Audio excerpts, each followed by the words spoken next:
Thanks, Kevin. The holidays are supposed to be a time of joy and celebration, but the pressures that go along with the season can also lead to stress, even depression. Tom Linehan with the UNH Cooperative Extension joins us to talk a little bit about the holiday blues. Tom, what are these holiday blues? Well, that's a really great question, and it's just a feeling of letdown or disappointment or sadness associated with the holidays. How common is this? Should people feel, is this normal? It's very common, and the research sort of supports that it's very common that there are cycles of ups and downs, particularly around the holidays, often after the holidays, but it can certainly be during the holidays as well. What triggers this? What prompts people to spiral into a depression during what is supposed to be a very happy time?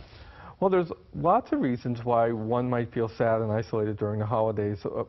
But one thing to think about is there are lots of messages out there about what our holidays, an ideal holiday should be like, what that really looks like, and what the expectations are, and particularly what caregivers and parents need to do to make everyone else happy around them. And the difference between those expectations, those messages, and what really happens can really be one of the chief things that leads to holiday blues.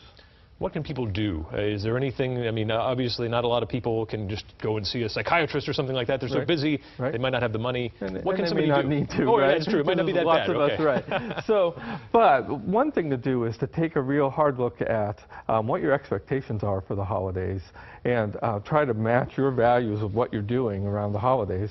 And also, lots of us, our families are out there geographically and we're isolated and separated, it's worth trying to connect with other people. So lots of people volunteer or do something like that to be connected with others in their community. How important is that to find someone to talk to, perhaps? That's really important, because isolation is often a reason for the holiday blues.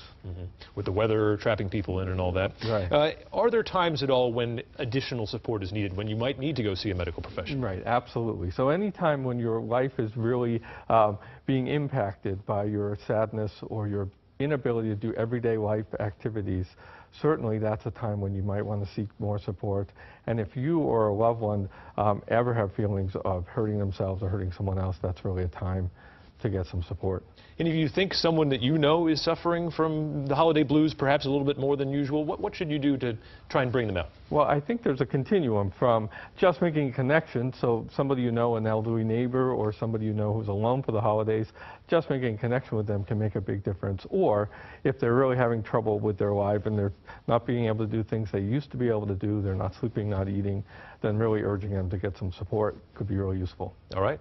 Tom Linehan, learned a lot. Thank you very much. Merry Christmas and happy holidays. Happy holidays. All right.